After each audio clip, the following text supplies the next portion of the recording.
Hello everyone, this is part 3 of What If Naruto was banished and trained by Kenshiro, and I hope you guys enjoy this video and to like, to subscribe, and check out the playlist, to see more comment down below. Now let's start the intro. They call me a god. They call me a god. They call me a god. Naruto walked towards his destination at a hastened pace since he felt his friend Gaara's energy begin to fade somehow. He wasn't sure why it was dwindling as it was, but he was going to find out soon enough. He walked out of the deserts of Wind Country and eventually made it to another area full of trees and canyons. As he walked he was met with no form of resistance, but that luck of his ended quite suddenly when he finally met that resistance that he was expecting. And it came in the form of Itachi and Kisame, the Akatsuki pair that were meant to deal with and subdue him. Not that Naruto would let them stop him from reaching his goals. So if it isn't Sushi Bitch and the silent asshole. Killed any other clans lately? Have you spilled the blood of innocent puppies? Asked Naruto in a mocking tone as he cracked his knuckles. He had remembered reading about the two of them in the bingo book in his spare time since he knew that he would most likely face some of the tougher nin that were in it since strong people usually tried to kill other strong people to verify their existence. So he knew who these two people were and was prepared to face them. Look at him, Itachi. 7 years away with him being declared legally dead and the brat thinks he is hot shit, remarked Kisame with a smirk while Itachi said nothing as he observed Naruto. 7 years away from that village did wonders for my being.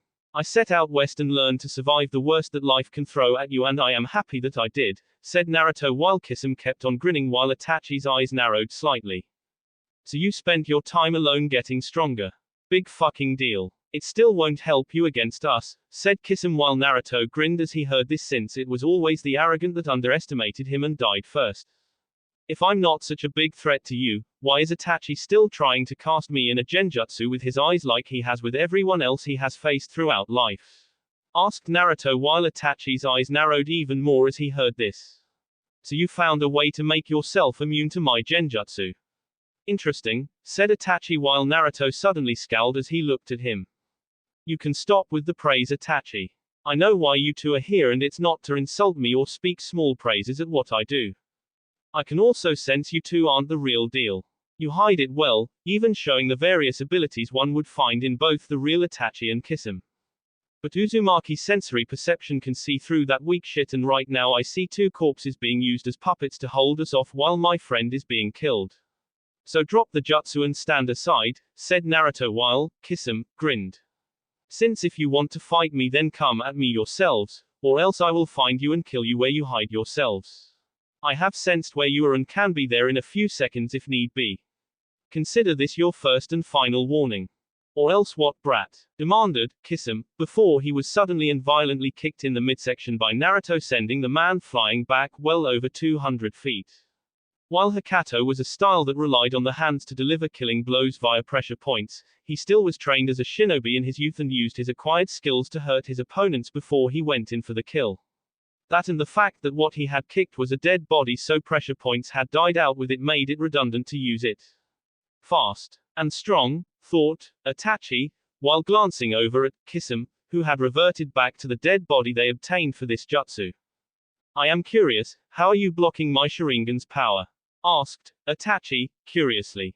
Simple. My mind is too strong to succumb to your illusions, said Naruto with Itachi frowning further. I learned that if one is strong in mind they are immune to most illusions and I have spent years strengthening my mind to protect it from such things. I don't believe you are truly able to protect yourself from my eyes, said Itachi as he added more power to them, but frowned as he saw that they were not doing what they were supposed to do. It is only because I am using a puppet with a fraction of my power that you are immune. So you tell yourself, said Naruto before he moved faster than even the fake Itachi's eyes could follow and was struck across the face where the eyes were located with the blonde's chakra. He channeled power into the seal that made the dead body a puppet and felt where the energy was going. He used it as an anchor to teleport to and appeared in the cave hideout that Kisame and Itachi were in. He saw them sitting there in a meditative state as they had to maintain control over their puppets. To say they were surprised would be an understatement as the looks of shock were apparent on their faces. Kisame was the first one to overcome the shock and pick up his blade and attack Naruto. Naruto easily dodged all the strikes he had thrown at him, but after the seventh one Naruto leaped over him. As he did he poked the side of his neck as landed behind him. Kisam's vision went blurry as he swung his sword blindly since he had no idea where Naruto was since the poke on his pressure point was messing with all his senses. Don't bother struggling, said Naruto as he appeared in front of Kisam.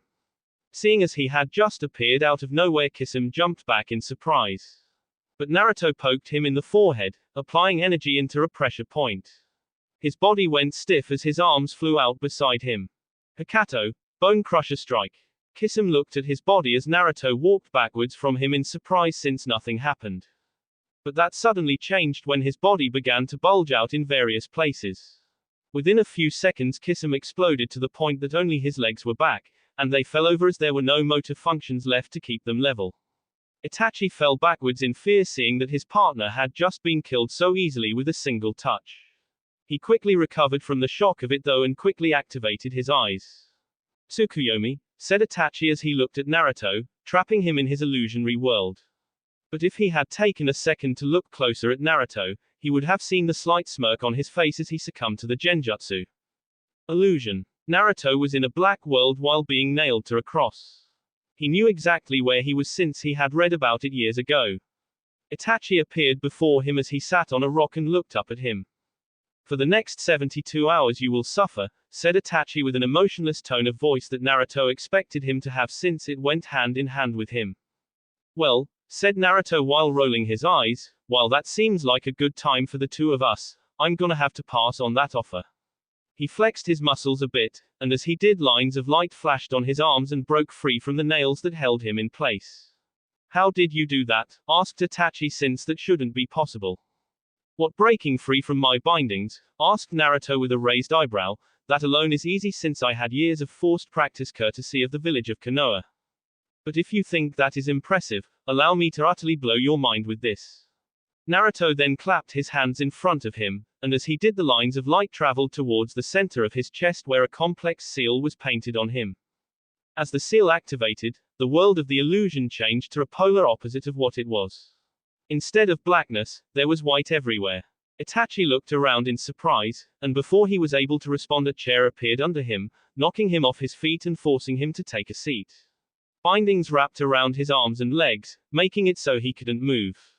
What is this? This is a seal that was made a long time ago to counter this ability. Explain, since I have never heard of such a thing. Of course you wouldn't, said Naruto as he summoned up a chair and sat across from Itachi, since your clan wouldn't want something like this to be widely known to the people. Plus your clan has the habit of omitting things from their history so that they look better than they really are.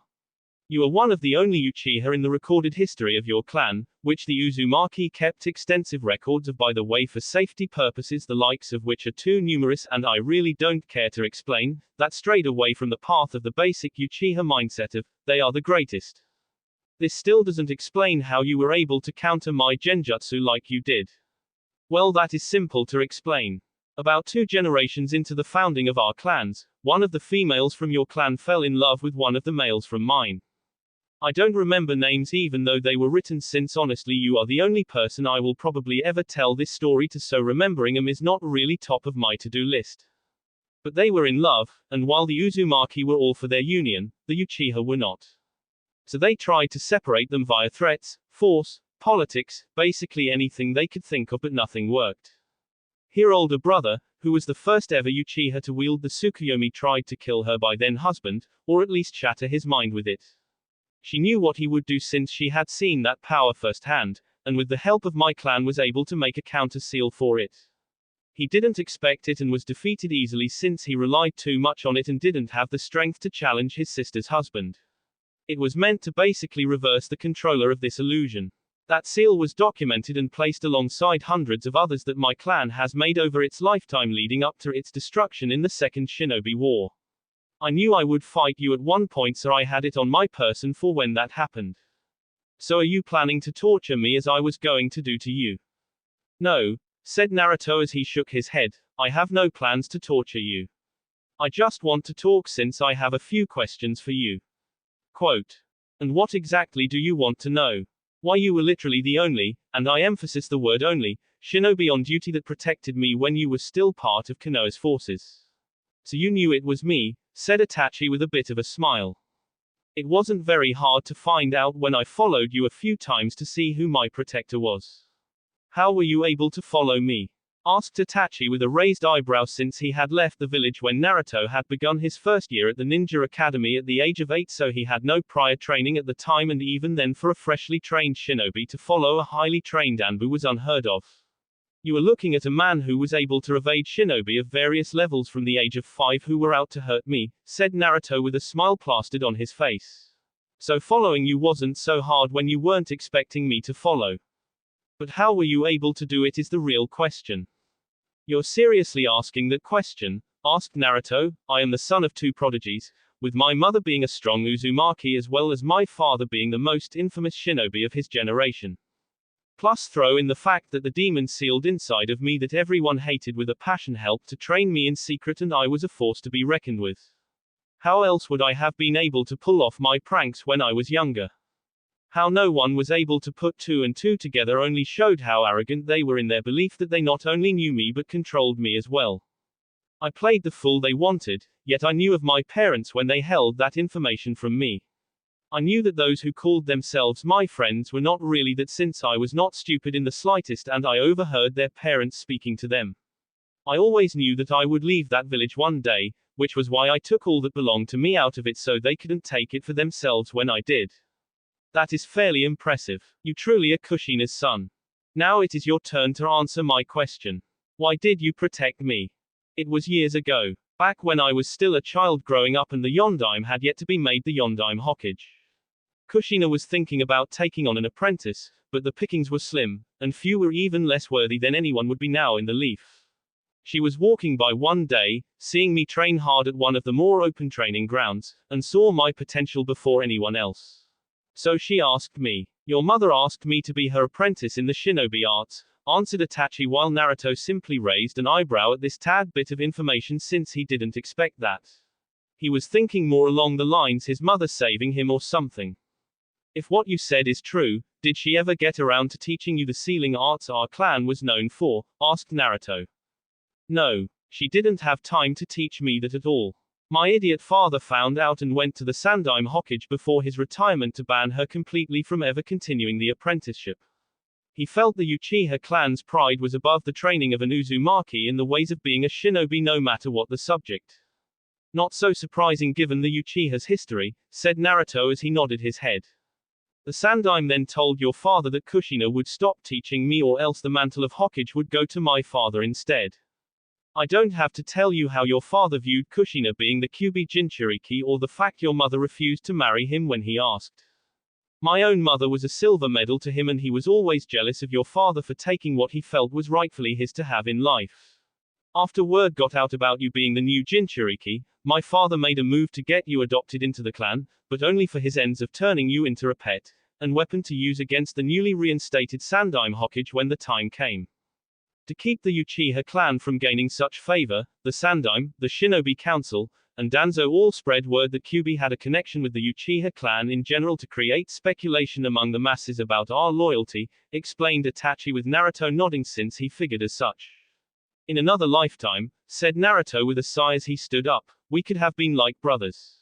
I would have liked that, said Itachi with a genuine smile on his face, which was truly rare. You are everything that I wished for Sasuke to be, but things didn't go the way I planned for them to go.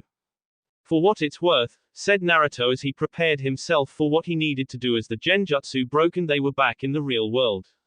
Itachi was still unable to move since the seal to counter his genjutsu had a paralyzing effect on the caster of the original jutsu. I'm sorry for what I must do. But I need your head to use as a message to not only your brother, but the rest of Konoha itself to tell them that I'm not one to be fucked with. I understand, said Itachi with a smile. Naruto got into an attacking stance, and quickly wiped away the single tear that fell from his eye because he had to hurt the only person who saved him in the village. But he sucked it up and did what he needed to do. 10 minutes later, Naruto continued walking towards his destination, but he now had a medium-sized scroll on his back that contained the head of Itachi Uchiha. As he walked, he felt his friend Gaara's energy fading fast, so he decided to hurry up a bit and eventually came to a large boulder that blocked the entrance to the hideout they were holding him. I'm not sure what they were thinking when they thought of the door, said Naruto as he saw the boulder. This literally just screams evil lair with all the red flags that go with it.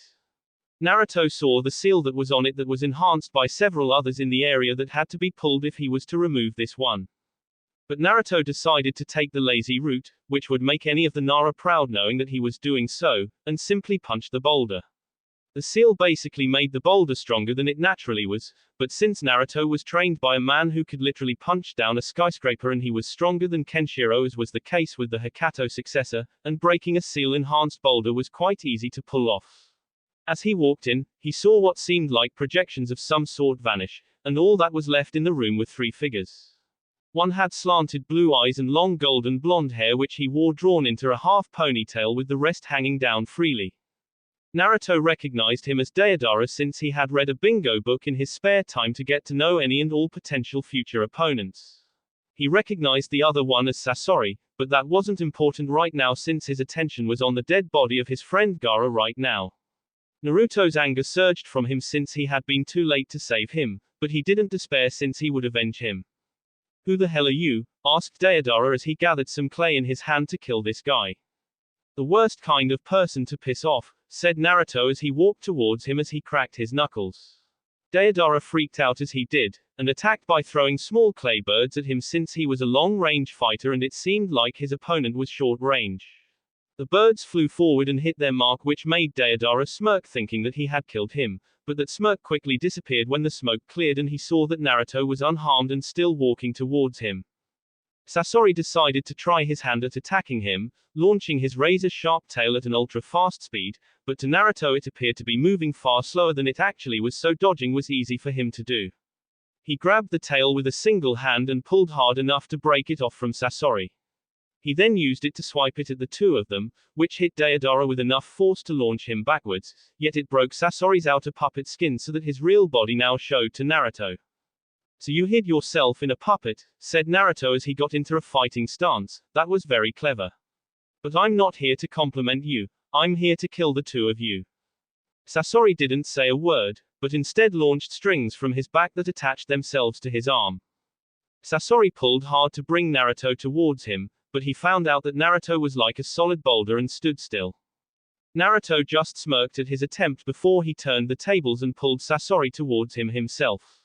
Before Sasori could respond, Naruto had punched him in his vital pressure points before he slammed his open palm into his chest to force him backwards away from him. Naruto stood there and counted to 3, but then frowned when nothing happened. He was certain that he had hit his pressure points. I see that you fight like the Hyuga and aim for chakra points, said Sasori as he pulled out a scroll that when he opened up summoned the puppet he made out of the third Kazekage. But that won't work on me since I have made myself a puppet myself. While that may be true, said Naruto with a smirk, and he thought himself lucky that in his travels back towards the elemental nations when he was done burying Kenshiro he had met a man who taught him the basics of a style that were the complete opposite of Hakato. But hitting your pressure point is not the only thing that I learned in my travel. While I am no master of the Nanto style of fighting, I learned the basics on the off chance I needed to use them on someone like you. Naruto then charged forward with curved fingers instead of solid fists since he was going to cut instead of punch. Sasori launched his puppet to intercept Naruto, but it was already too late since he was there one moment, but was behind him a second later. Sasori saw his puppet burst into pieces, and Sasori was able to look behind him and see Naruto before his body exploded into pieces as well. I really hate using that style, said Naruto with a sigh as he stepped over to the pieces of Sasori's body and stopped when he saw the canister that contained his heart.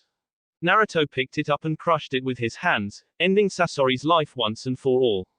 He stood there for a bit contemplating on what would drive a man to go so far as to make themselves into a puppet like he had. As he stood there thinking about it he was hit in the back with more explosions that Deidara had thrown at him. Hey genius, said Naruto as he turned around in anger that he had been attacked from behind like he had. That didn't work the first time, so what could have possibly went through your mind to make you try again when the first time didn't work? I'm optimistic, said Deidara as he prepared a larger dose of explosive clay this time, unlike you. You came here all by yourself and expected to beat us. And you have the gall to insult me. Is the dead body lying in pieces not a clear indication on how this is all going to play out for you? Said Naruto as he stood there with a grin on his face. Plus you really are stupid for saying that. And what the hell do you mean by that? I didn't come alone, said Naruto with a chuckle. Deidara looked at him with a look of confusion on his face. That look of confusion was quickly replaced with a look of pain as he was pierced through the chest with 3 fox tails. Deidara began to bleed out his mouth and cried out in pain as the tails inside of him pulled him into 3 separate pieces. Good to see you, Kurama, said Naruto as he saw the Kyuubi burn the body into ash. Well, I wasn't going to let you have all the fun, said Kurama as he walked with Naruto towards Gaara's body. While it was true that the Kyuubi was free to roam the world as he wished, he had grown attached to Naruto over the years of being sealed within him and healing him. He was able to go back into the seal whenever he wanted to or if Naruto required his power. He slept in there most of the time since now that he had freedom he was able to use his power to spruce up his caged area to his tastes. Naruto had basically become his mobile home. Naruto need his power at the moment to have a chance to revive Gaara. So Kurama jumped back into the seal to add his power to Naruto. Naruto channeled power into his hands and placed them on his chest. There he added electricity that surged through his body along with healing chakra. He continued to pulse more and more energy into him, and when all seemed lost he finally felt a pulse. Gaara began to cough hard as his body filled with air once more. Naruto smiled to see his friend alive once more, but he would need to see a proper medic for a checkup once he got back to the village. He was just about to pick up Gaara's body to Hirishin out towards Suna, which he mentally patted himself on the back over the fact that he threw a kunai when he had started walking this way so he could get back quicker, when he sensed 5 people behind him. Well, if it isn't the 3 people who I wished to never see again in my lifetime, said Naruto as he got to his feet. He looked to see his old team standing there along with a young man with a fake smile on his face and another Jonin shinobi he had never seen before, but his energy felt familiar somehow. Naruto, said Kakashi in surprise since he hadn't expected to find him here of all places. Good to see that you remember my name even after all these years. It's been 7, and damn you all look better for it I have to admit. Sakura finally got some tits on her that are visible, and Sasuke has longer hair. Naruto, said Sasuke with a grin since he saw a chance at gaining retribution for his humiliating defeat all those years ago. At last I can settle the score between us and personally send you to hell myself. Yeah, shouted Sakura in agreement, but Naruto just rolled his eyes at seeing the Banshee still being an Uchiha fangirl even after all these years. You couldn't beat me before when we fought even when I had little to no training and you had all that you could handle. So what makes you think that things will change now? I have been trained by the Sannin Jiraiya himself. Something that you were never allowed to finish since you were pathetic. And is that supposed to make me feel scared?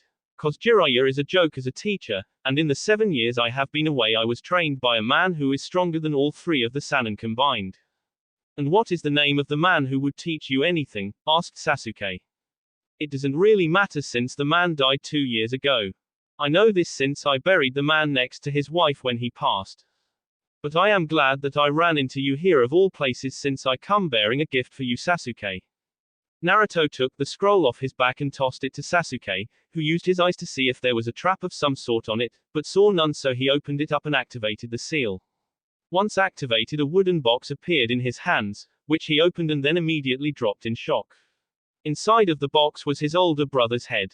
When he dropped it, the box exploded so that there was nothing left of it once the smoke cleared. How does it feel to have the very purpose that drives you forward in life being taken from you? Asked Naruto with a smirk. He felt as Sasuke's anger rose up exponentially and he charged a senjutsu-enhanced Chidori into his hand. I'll kill you, said Sasuke as he charged forward to kill the man who had made it so he could never avenge his clan. Kakashi tried to stop him, but Sasuke moved too quickly for him to stop. Naruto just grinned as he easily dodged his jutsu and grabbed him by the throat. You know what I like about you, said Naruto as he channeled power into a finger on his opposite hand, you are so easy to manipulate. And for that I will grant you a gift so that the next time we meet you can fight me at full power so there are no excuses when you die by my hands. Naruto then poked him between the eyes, which caused him to scream in pain, before he threw him towards Team 7 that had begun to charge at him. He took them being knocked over as a perfect chance to grab Gaara and Hirushina out before they could see him use it since they were too busy getting Sasuke off of them. And by the time that they got back to their feet, they saw that Naruto as well as Gaara were gone. Yet before they left, they saw Sasuke smiling as his eyes bled since his Mangekyo Sharingan had been unlocked. He now had the power he needed to kill the Dobe once and for all. Sooner, Naruto returned Gaara back to his home village to the surprise of his sister, who had along with the rest of the village thought he had died 7 years ago. She was happy to see both him as well as her brother safe and sound. While Gaara was given a checkup to make sure everything was fine, and as they did that, Naruto used his chakra to extract the poison that Kankuro had been injected with when he had fought Sasori to protect his family. It took a bit of concentration, but he was able to expel it from his body. It was when he finished helping Kankuro that Gaara had been given the go-ahead to leave the hospital. He had invited Naruto over to his house to thank him for helping him as well as reviving him. They shared a bottle of special sake that he had been saving for a special occasion, and being resurrected by a friend he thought dead seemed like a perfect occasion to drink it. As they drank, he and Naruto talked of many things pertaining to the future of the world as it was going on at the time as well as Naruto's travels in the West. Temari joined in on the drinking, and as she did Naruto noticed her checking him out as she drank. It didn't take long for Temari to get drunk and walk away, which Gaara explained that she was a lightweight when it came to alcohol. Gaara invited him to stay in the guest room for a few days. He had offered the room for longer, but Naruto mentioned that he had to get somewhere so a few days was all he could spare. Gaara had turned in for the night, and Naruto had gotten comfortable in his bed when he heard the door to the room open, and he saw Temari come in and close the door behind her. He raised an eyebrow, all the while drinking more sake he had bought earlier. "What are you doing here?" Temari lied down on the bed, turning to him with a smile. "I broke up with Shikamaru when you were banished 7 years ago," she replied, while he took another swig of his sake. "That's good to know, but why are you in my room though?" he asked, as she pouted. "Can't I have a drink with an old friend?" she whined. Naruto sighed, picking up another bottle of sake and giving it to her. She gulped it down instantly, but then her face became red after she consumed it. He raised an eyebrow at her change of color, as she started panting. He turned to the bottle, only to widen his eyes in remembrance. He had bought it from a man who, when he was asked what he was looking for, he said that he needed some strong drinks for a fun night with friends. The man must have taken that description a bit too literal since he smelled the aphrodisiac that had been brewed into this sake. His immunity to drugs and poisons from consuming them over the years made the aphrodisiac pointless towards him.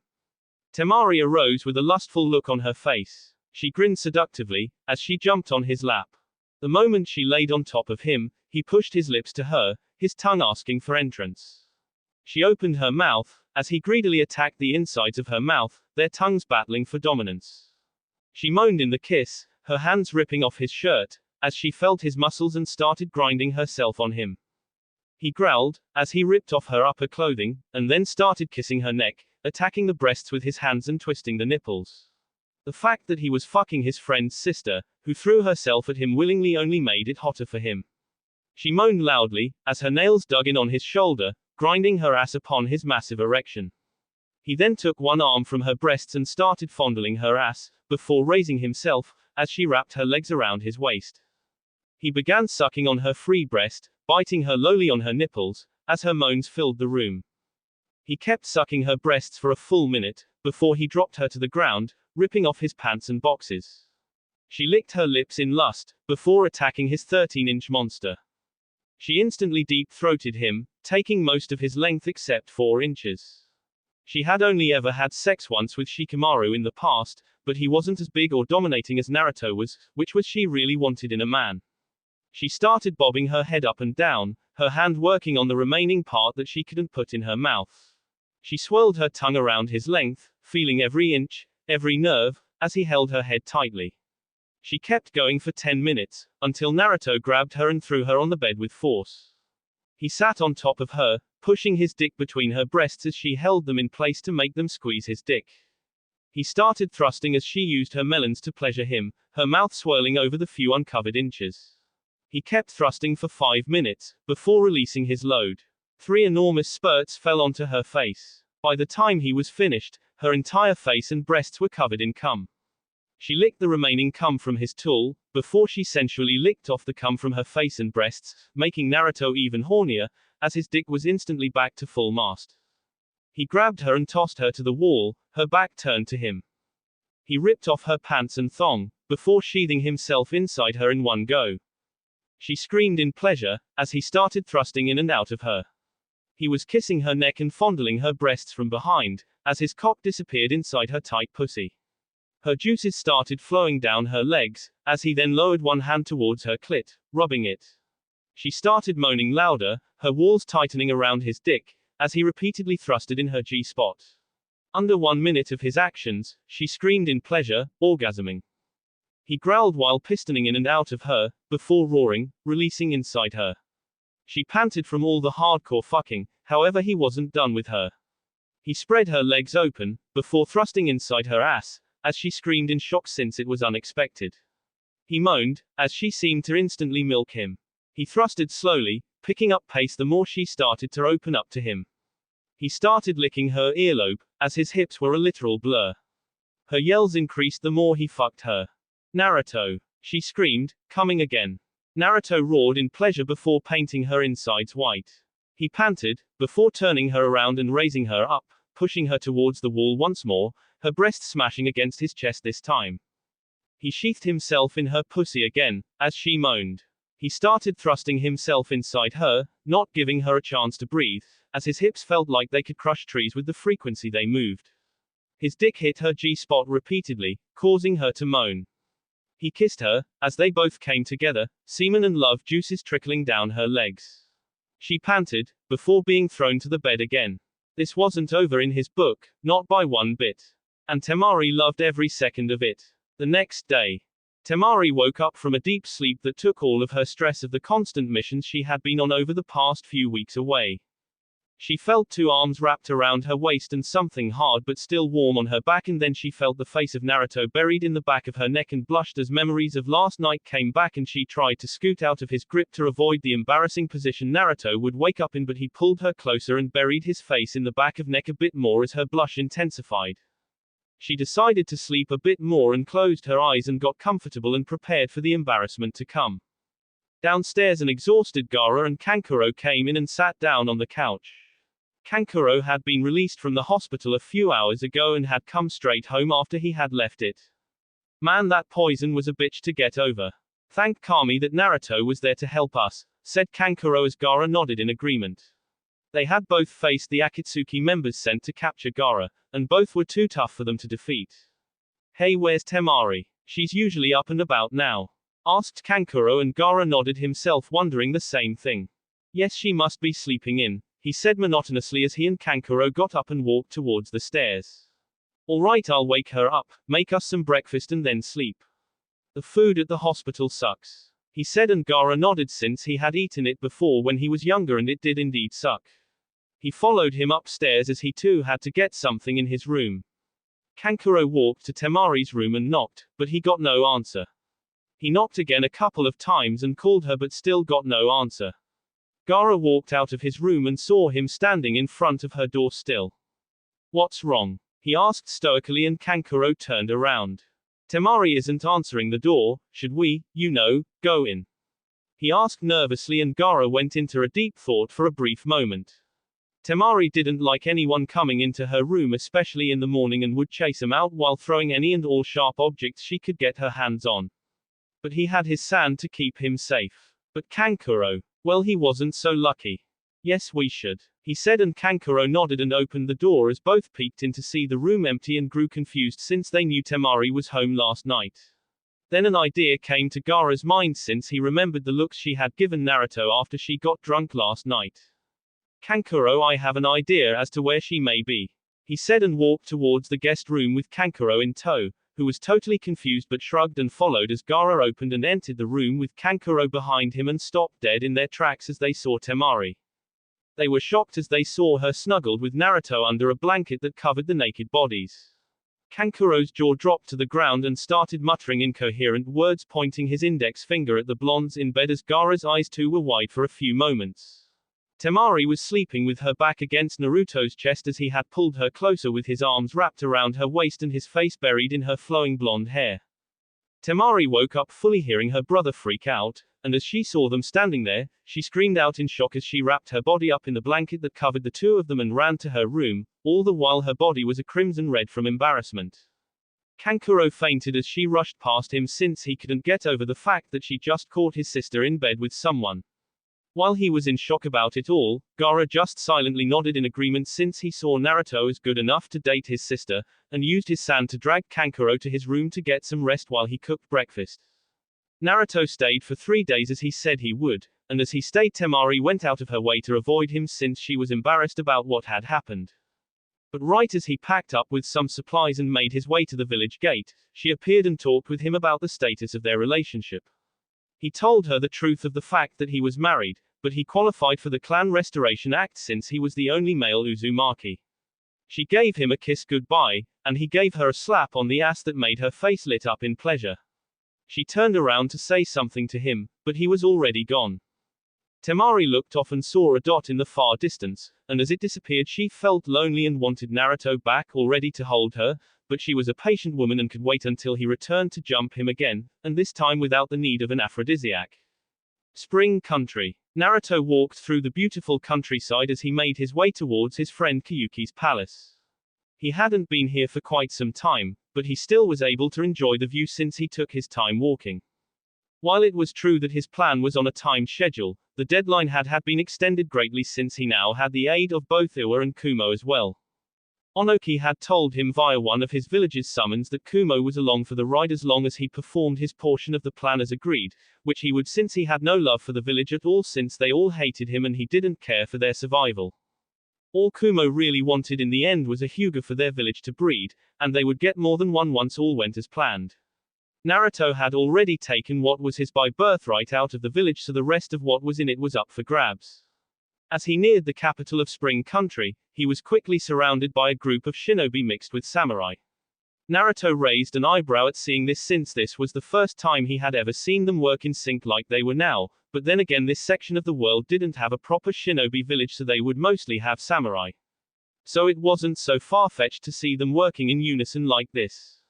"State the reason that you are here and unveil your face," said the captain of the group as the rest of them brandished their weapons in preparation of a scuffle. "It's okay," said Naruto as he pulled his hood off. "My name is Naruto Uzumaki, and I am simply here to see my friend Koyuki." The men surrounding him grew angry as they heard that name being said. "You dare claim to be our country's hero," shouted the captain in rage. "He died because those bastards in Konoha killed him." "They tried to," laughed Naruto, "but they didn't succeed in their attempts." "Bind him," said the captain. "You are under arrest for the dishonoring of our country's hero. We will bring him before Koyuki to judge personally." Naruto's first instinct was to fight them, but once he heard the second part about being taken to Koyuki, he decided to allow them to bind him without a fight since he could easily break free from them if needed. So when they were done they marched him through the streets towards the palace, where he was brought to the throne room and brought to his knees in front of Koyuki himself. "Why have you brought this man before me?" said Koyuki as she looked at Naruto, but since he had bulked up so much because of time and his training she wasn't able to recognize him. "He has dishonored our hero by claiming to be him, your highness," said the captain as he kneeled in front of her. "How dare you claim to be Naruto," said Koyuki in anger as she got up out of her seat and walked towards him. She grabbed him by the head and forced him to look at her in the eyes. "Give me one good reason to not order your execution right now." "Because I know you won't kill the man who saved you no less than 3 times in the past," said Naruto with a smirk. "As I told you years ago, no matter how much you hate it, I'll come after you wherever you are. Then I saved you by outrunning a train." Koyuki took a step back as he said that, which made Naruto laugh since he saw that she now remembered him. "Naruto," she said with a hint of worry that this was some sort of trick, "is that really you?" "In the flesh," said Naruto as he got back onto his feet. He broke the bindings on his hands easily as he opened his arms out in a hugging gesture. Koyuki took the hint and hugged him with tears in her eyes since her friend was alive when she as well as everyone else had assumed he was dead. Naruto used his thumb to wipe away the tears in her eyes. "Come on now. There is no need for tears. I'm just so glad that you are alive," said Koyuki with a smile. Where have you been all these years? I have been past the wall with my sensei, said Naruto as he crossed his arms with a smirk on his face. I was trained in the wastelands past them in a fighting style that trumps many in existence. While there I bulked up as you can plainly see for yourself. Koyuki did as he said that and had to hide a blush since his muscles made him far more attractive than he was when he was a kid and saved her. While I am glad that you are here alive and well, said Koyuki as she sat back down on her throne. She made a hand motion towards her guards since they were not needed to protect her from their hero. I have to ask why you're here now. What? Said Naruto with a grin, I can't come and visit a friend after not seeing them for 8 years. As he said that, Koyuki just looked at him with a, are you kidding? Look on her face. Okay, you got me there. I need a favor that only you can help me with. And what favor can I help you with? Said Koyuki with a hint of lust in her voice. She was hoping that Naruto was hinting towards an intimate encounter since for the past several years her advisors wanted her to bear an heir to the throne so that there wasn't any sort of power struggle in the future, but she had been against it for the longest of time since she felt like no man was right for her. Now the man who had saved her life had not only arrived but was far more attractive than he was years ago, so she could use him to sire an heir for her. I need diplomatic status to enter Konoha, said Naruto. His words snapped Koyuki out of her fantasy since it was the absolute last thing she expected to hear from him. Why do you need or even want to go back to the village that everyone thought killed you? I have a plan that requires that I go back to do a few things, said Naruto as he shrugged his shoulders, and while I really don't want to go there, I will need diplomatic status to stop them from trying to control me, which I know that is exactly what they want to do to me. What are your plans there? I would rather keep that information to myself, said Naruto with a smile, just so I know that the plan isn't leaked in advance. Well, I trust you, said Koyuki, who thought about what was being asked. She then smirked as she looked at Naruto, who knew exactly where her mind was at since his wife had the same look before she all but jumped him and he fucked her for the next hour or two. And I will grant you what you wish, but I want a favor in return. I know exactly where you are going with this, chuckled Naruto, so do you want to do it here with the chance of your staff walking in on us, or do you want to do it somewhere more private? Koyuki just coughed in surprise that Naruto had been so blunt about it and was blushing up a storm as she did. She quickly overcame her coughing fit and grabbed him by the hand and led him to her bedroom. Once inside, she kissed him deep with tongue before he could react. Wait, said Naruto as he pulled her lips away from his, before we do this I need to tell you something. And what is that? I am married already, said Naruto, which made Koyuki stiffen with trace amounts of rage since her hero was a lecherous pig who was cheating on his wife. And yet you are here to seduce me.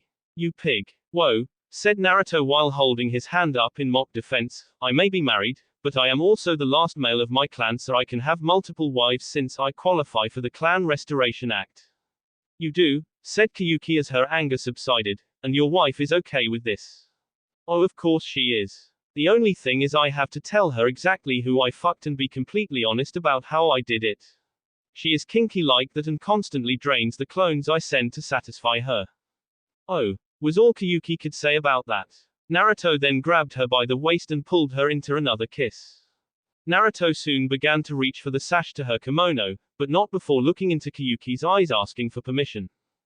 Koyuki responded with a wink, and with that Naruto undid the sash and she broke the kiss to allow the robe to fall off. In response, Koyuki slid her hands down to the hem of Naruto's shirt and pulled it off.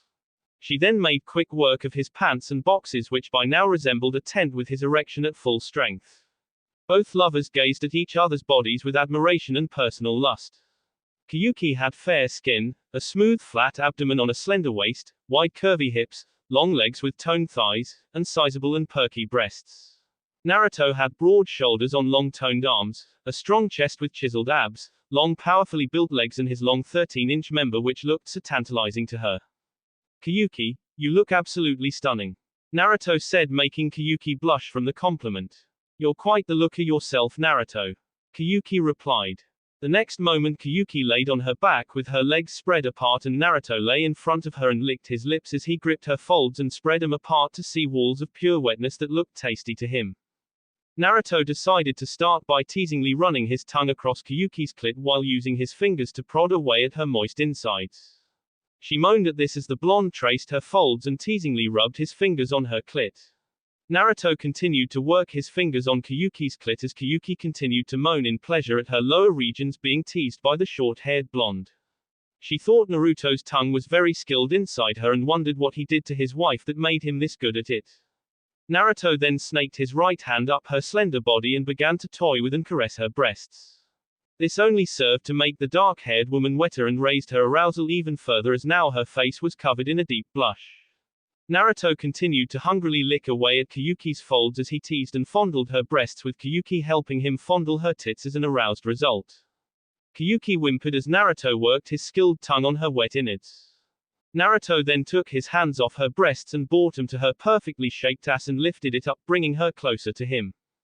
This in effect caused the pleasure Koyuki felt to double, and by now she was screaming in total pleasure. Naruto felt Koyuki's insides begin to tighten around his tongue and knew she would come at any second. Knowing this, he continued to work his tongue faster inside of her while swaying his tongue from side to side. Eventually Naruto met his success as Koyuki came to her release and released her inner fluids onto his tongue. Naruto drank up all of her delicious fluids, taking care not to leave a single drop behind. Koyuki, you taste just too damn good to me, Naruto said to Koyuki, who blushed even harder as she heard that. Thanks Naruto, now how about I return the favor so I can say the same about you, Koyuki said with a seductive smile. Works for me. Naruto smirked as he sat in front of the bed with Koyuki kneeling down in front of him, his cock directly in front of her face. Koyuki smiled at the sheer size of it as she gripped his cock and began to jerk him off. Naruto lowly moaned at her soft touch as she continued to pump his shaft with her right hand while using her left to bounce and toy with his balls. Koyuki then began to tease the blonde male by trailing her tongue from the underside of Naruto's ball sack all the way to the tip of his manhood. Naruto shivered at the feeling of Koyuki's hot tongue on his cock. Koyuki continued to trail her tongue on Naruto's shaft before taking the head of Naruto's erection into her mouth. Naruto moaned in pleasure from the warmth of Koyuki's mouth as she swirled her tongue around his shaft. She then took Naruto's cock as far down her throat as it would go, fighting back her annoying gag reflex. Naruto's eyes went white as Koyuki continued to suck on his cock while using her vocal cords to stimulate him. She then took it a step further by cupping her well-endowed breasts and enclosing the bottom half of Naruto's cock in them. With the combined feeling of Koyuki's warm mouth and her soft breasts on his cock, Naruto was sure that he would come at any second. Koyuki soon felt Naruto's member begin to twitch inside her mouth and could tell that he was about to come. Knowing this, she began to work her tongue on his cock faster while continuing her paisuri strokes on Naruto's cock. Soon Naruto came to his release as his cock spasmed, sending a thick torrent of semen into Koyuki's mouth. Koyuki swallowed her fill of the semen and released his cock from her mouth and breasts. Naruto came down from his pleasurable high and barely had time to breathe before Koyuki was all over him, kissing his face and chest. Naruto returned the kisses as the two continued their heated makeout session. The next moment Koyuki was on her hands and knees in the middle of the bed and she looked back at Naruto and seductively licked her lips at him to entice him. It worked as Naruto got behind her and began to tease the dark-haired woman by rubbing the head of his erection on her folds, making Koyuki blush in the process. He then gave Koyuki a playful spank before sliding himself into her, taking her virginity by slamming his dick into her all the way to the base. Naruto found Koyuki's pussy to be warm and tight while Koyuki found Naruto's manhood to be hard and thick and stretched her to her limits. Naruto let the warmth of Koyuki's pussy surround his length before he started pounding into her. Koyuki moaned loudly as Naruto pounded into her at a vigorous pace. She began to work her hips to meet his thrusts as her body rocked from the power force of his thrusts. Naruto moaned in pleasure as Koyuki's plump ass smacked against his crotch while he thrust into her with relenting speed. Koyuki's ample bust heaved from his relentless pounding as Naruto watched them mesmerized. Naruto then let go of Koyuki's hips and cupped her swaying breasts and began to toy with and fondle them. Koyuki whimpered in pleasure at the blonde's teasing of her sensitive tits and his unrelenting thrusting. Sweat began to pour from both of their bodies as Naruto continued to send his dick flying into her pussy with unbelievable speed and power, and eventually Koyuki decided to give up on moving her hips and just let him do all the work. Koyuki's eyes went white as Naruto continued to pleasure her jiggling breasts while continuously sending his cock jetting into her core. Koyuki turned her head and planted her lips on Naruto's in a passionate kiss. Electric blue eyes gazed endlessly into light-colored soulful ones as the pair's tongues danced wildly in each other's mouths. Koyuki and Naruto moaned into the kiss as Naruto continued to squeeze and pinch Koyuki's breasts while slamming his length into her core. With one final thrust, Koyuki's pussy wrapped around her lover's cock, causing Naruto's cock to spasm and flood her womb with semen. The couple panted as Naruto released Koyuki's breasts, allowing her to fall forward. Naruto cuddled up next to Koyuki and smiled at his dark-haired lover as the two affectionately nuzzled each other. Naruto, you sure know how to show a princess a good time. Koyuki said. Well, would you care for me to show you some more good times, Koyuki? My wife and I usually go at it for hours. Naruto asked. Sure, I'm game, said Koyuki, who laid on her back and spread her legs apart before Naruto got on top of her and began to rub the head of his still erect member on her folds, making her blush return in full to her face. Naruto soon re-entered Koyuki's warmth and began a new barrage of thrusts into her tight soaking heat while she began to buck her hips to match his thrusts. They would continue like this for hours, like him and Tsunami would do, but Koyuki loved every second of it and was begging for more the whole time until her body went numb from the pleasure. In the end, Naruto gave her what she wanted with his seed by impregnating her with an heir to the throne, and Naruto was given the diplomatic status he wanted. It took a week and a half for the message to be given to the Fire Daimyo, and just as long for a message to be sent back. The entire time that they were waiting for a response, Naruto told her tales of the wastelands past the walls and the people he met on his travel, and at night he would continue to fuck her brains out since she still had her duty as a daimyo to uphold during the day. Hell, he even teleported home to get his wife and introduced the two of them before he took them both at the same time with clones. Having them kissing each other while he fucked both their holes at once only made it hotter for them. But all good things come to an end, and while in the end Koyuki was confirmed pregnant along with Tsunami, which didn't surprise Naruto after screwing them for 3 weeks straight, a message came back from the Fire Daimyo himself stating that Naruto wouldn't be harmed while in his country. Naruto knew that it was only because of the threat of utter destruction from the combined might of two countries that he ate crow and granted Naruto diplomatic status. Naruto would never forgive the man for not only allowing his suffering to continue in his youth, but also conspired with his abuses in an attempt to rob him blind. So while he knew that the daimyo was giving him this status right now, if things had gone differently, the Fire Daimyo would be torturing him to force him to surrender his possessions. So now that he had what he needed, and his lovers had what they wanted and then some, he took the scroll that had arrived for him and made his way towards Konoha. 1 week later, Konoha. Naruto arrived at the village with his hands in his pocket as well as his hood up in a stance that read, "I don't care." He walked up to the two guards on duty, which surprised him a bit since he was certain that there would have been more given the fact that they were in the middle of preparing for war, but then again their numbers could be running thin as is, so this was probably all they could spare. He handed the scroll that was given to him by Koyuki to the guards, who read it and looked at him with hatred in their eyes since they wanted to run him through with their weapons, but he had diplomatic status and was not to be attacked. He took the scroll back as one of them told him to wait so that the higher-ups could gather for the meeting he was here for. Naruto simply walked past the remaining guard, who tried to stop him, but he shoved him hard to the side, knocking him out from the force of his head hitting the wall behind him.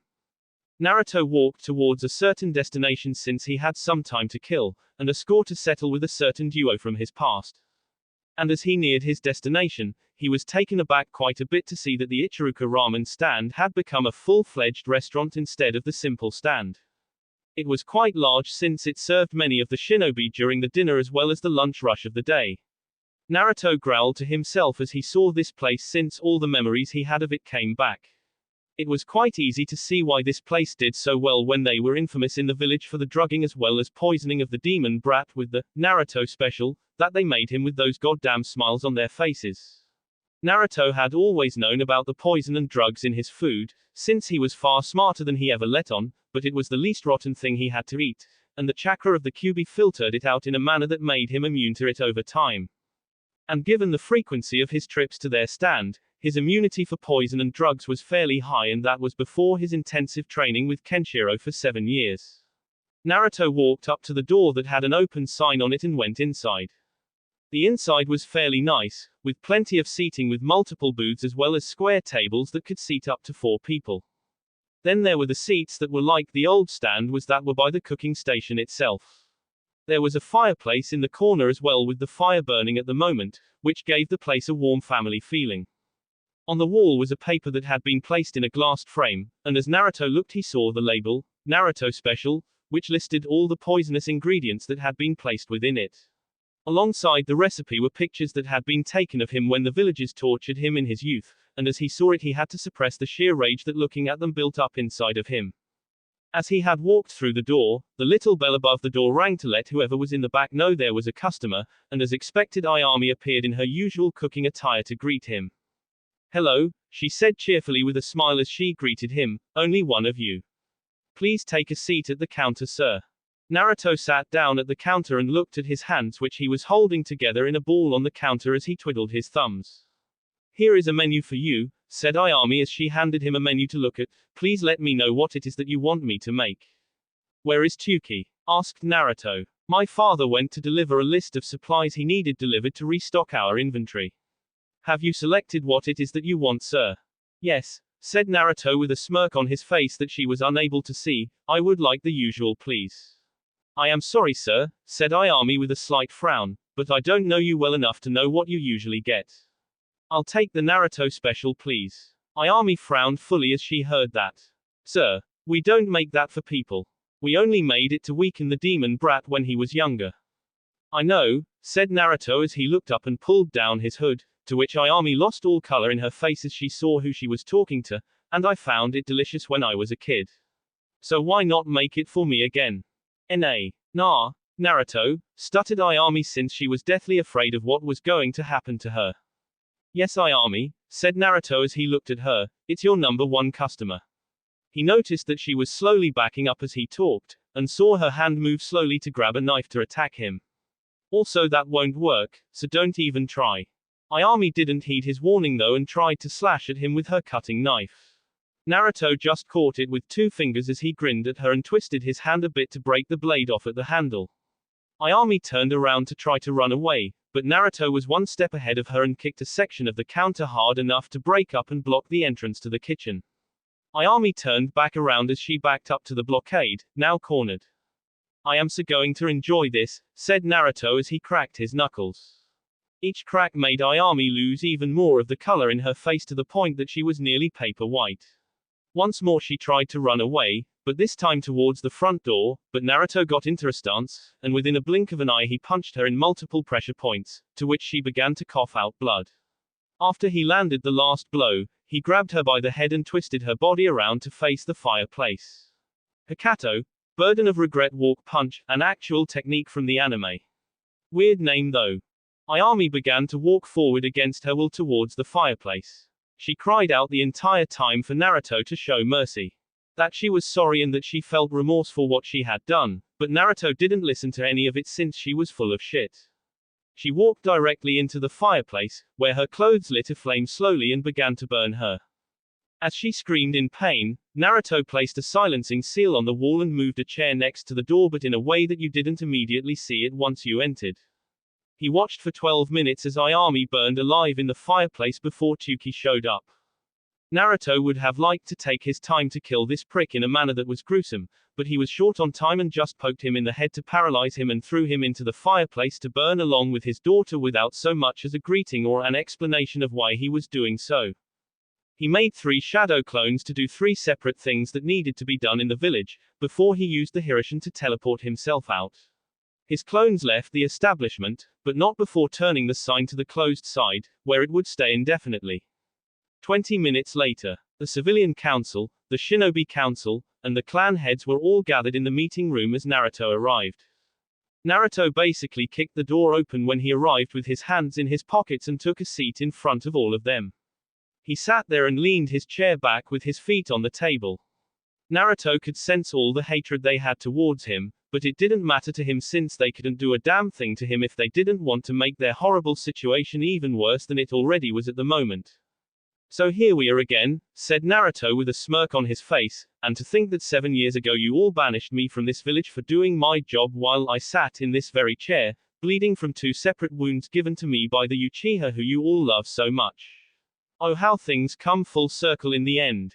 "Watch your mouth, brat," said the head of the merchant district as he stood up in anger and slammed his hands against the table. He had let his hatred for Naruto be heard throughout the village ever since the boy could remember, since the Kyuubi had killed his wife and daughter, and he would make the beast pay for as long as he lived. The only saving grace on his mental condition was the fact that he remarried years later and started his family anew with 2 new kids. He had told his family what had happened to his old family, and as he hoped they hated Naruto for what he was as well. Once the seals on the brat's rightful home were broken, he even won the auction to move into it, which became a personal victory in his book, since he had taken what had rightfully to him, which had been denied to him his entire life. Give us one good reason that we shouldn't just capture you now and be done with it. Why don't you sit the fuck down and shut the hell up? Said Naruto with a sliver of anger in his voice. His response had been unexpected, since they all thought that Naruto was still somewhat of the same fool of a kid that he was years ago. Sure, he was physically stronger in appearance, but they all assumed that he was still weak in the mind. You dare speak to me in such a manner? Said the civilian councilman in rage at being talked back to. Anbu, capture this brat and hold nothing back. You would be wasting your time, said Naruto with a smirk on his face as he closed his eyes. And why is that? Said Danzo with interest, since he was planning to capture him as soon as he left the room anyway. 3 simple reasons, said Naruto as he held up his hand with 3 fingers out, the first being that I am a shadow clone, so hurting me or capturing me is meaningless in the end. That's impossible, said Koharu, we sealed off your chakra when we banished you.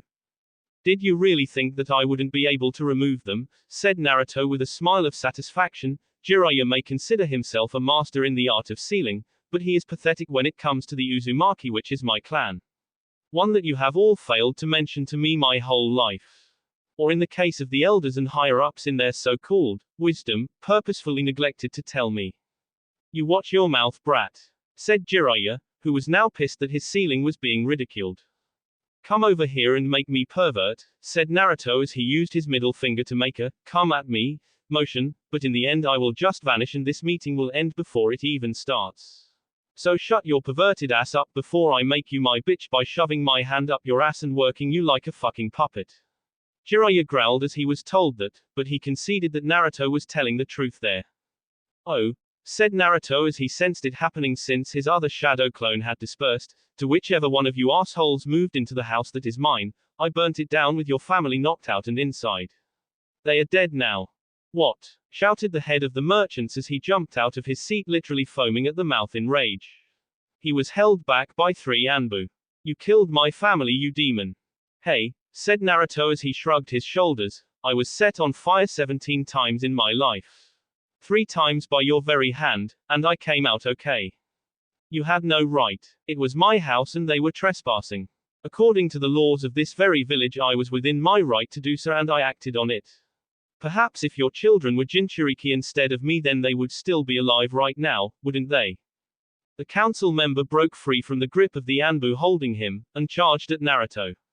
Naruto simply chopped the air, which an experienced shinobi would have known to dodge, but the councilman was no such thing and was hit by the pressure behind it and knocked out cold. Reason number 2, getting back on track here, said Naruto, is that you don't have the power to fight me. The shinobi who invaded Wave could attest to that. That is if they were still alive to tell you anything at all. You killed my shinobi, growled Tsunade as she heard this. This meant that Naruto was far stronger than they had believed, so that controlling him would be more of a challenge than they had hoped. They were invading a neutral country and were going to kill my friends, said Naruto with a straight face, so you better believe I killed them. An Uzumaki protects their friends and family, not that you follow that philosophy, which honestly makes me question if you were adopted into the clan, since you failed to follow our most basic of creeds.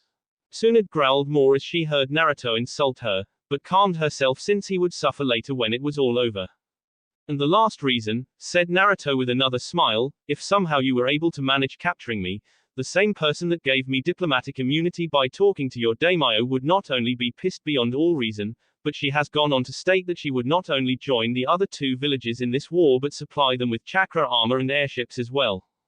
You are already in a war with your chances of winning being slim to none, so think about it. If your enemies get that tech, your chances would be reduced from slim to impossible. So if there is nothing else in the form of challenging me, let's get back to business, since that is the reason that I am here. Fine, said Tsunade, as you are aware, we are at war with Kumo and Iwa. We have lost all of our alliances since you have been banished. We would like to offer you a full pardon of past crimes in return of returning to service. Is that all you are going to offer me? Chuckled Naruto as he heard their so-called offer. You banished me for doing my job and bringing back the Uchiha in one piece instead of killing him like the traitor he was. You sealed off my chakra, which I unsealed with some help, and sent me out in the world all so you could steal what was rightfully mine. And to top off this lovely triple-decker Sunday of bullshit, you sent a group of hunter nin to kill me once and for all so that I wouldn't be able to claim what was mine in the future and bust you all for theft. You did all of that to me and you think that simply allowing me to work for you again is a good enough offer for my services? Then this meeting is over and I will relay what has been said here to the original me. Along with a pardon for returning to service, you will be granted a seat as a clan head, and as such the Clan Restoration Act will be enacted so you may pick multiple wives to give birth to the next generation of Uzumaki. So you will allow me to sit in this room alongside the rest of you with the acknowledgement that I am a member of a clan that this village has cast out from the history books, said Naruto as he rolled his eyes, where my one voice will never carry much weight in the broad scheme of things since all of you hate me. Plus you will use me to breed a new vessel for you to contain QB whenever you find a way to contain me. Two things, the first of which is that I question just how stupid do you think I am? I am not the gullible, naive boy that you all thought I was. The second thing I need to mention is that I am already married and have a son. That last sentence caught him off guard. You are married? Asked Tsunade in shock. To whom? Like I would tell you so you could kidnap her and force me to comply. I will repeat that I am neither gullible nor naive. Plus is it so hard to hear that I am married? I can see that for you since you are a spiteful bitch who hates the concept of love since your old lover died years ago and you just hate to see people happy and in love in general. Outside of this village of hateful bigots, there are plenty of women who see me as a hero to them for various reasons, so marriage is not really a problem even when I told them of the demons sealed within me. My wife loves me and I her. What will it take for you to come back and aid us in this war? Growled Tsunade who had grown tired of these games as well as the insults Naruto was throwing her way and just wanted it over with so they could plan on saving the village while her and Jiraiya planned on detaining Naruto once it was over. I could easily tell you what I want from you all, said Naruto with a grin on his face, but that would be too easy in my mind. I want to hear the offers that you have to give me. I want to hear the very people here who made my life a living hell beg for my help. To see how much they are truly willing to offer to save themselves from the war that they started themselves by banishing me and severing all ties with alliances and trading agreements with people I helped. Fine, said Tsunade with a frown since she didn't want to say the words that were about to be said. She felt like she would choke on them, but she had orders from the Fire Daimyo himself and his word was law in this portion of the world. In return for your service, you are to be immediately inaugurated into the position of Hokage on the orders of the Fire Daimyo himself, but with the stipulation that you assist the village repair the alliances and trading agreements we have lost. When she said that, there was a very awkward silence since no one expected her to say that. They had expected the brat to come back with the first offer alone since they thought he was desperate for a home after so many years away. You are offering me the position of Hokage, said Naruto with a blank look on his face. Tsunade internally smirked since she thought that she had baited the brat into aiding them with this offer. Yes, said Tsunade as she rolled the scroll that the Fire Daimyo had written to be given to Naruto for him to sign if he accepted, and there is your proof. So will you aid us? Naruto looked over the scroll and read what was written. It was legitimate since he saw the seal that made it so along with the daimyo's signature. All he had to do was sign it and he would become Hokage as was written on the scroll. Naruto began to laugh as he put the scroll down after reading what was on it. And what is so funny? Asked Tsunade who was confused at his reaction to their offer. It's just that I have always wanted this position ever since I was a child since it meant that I had the respect of all in the village. And now that it is being offered to me there is only one thing I could say.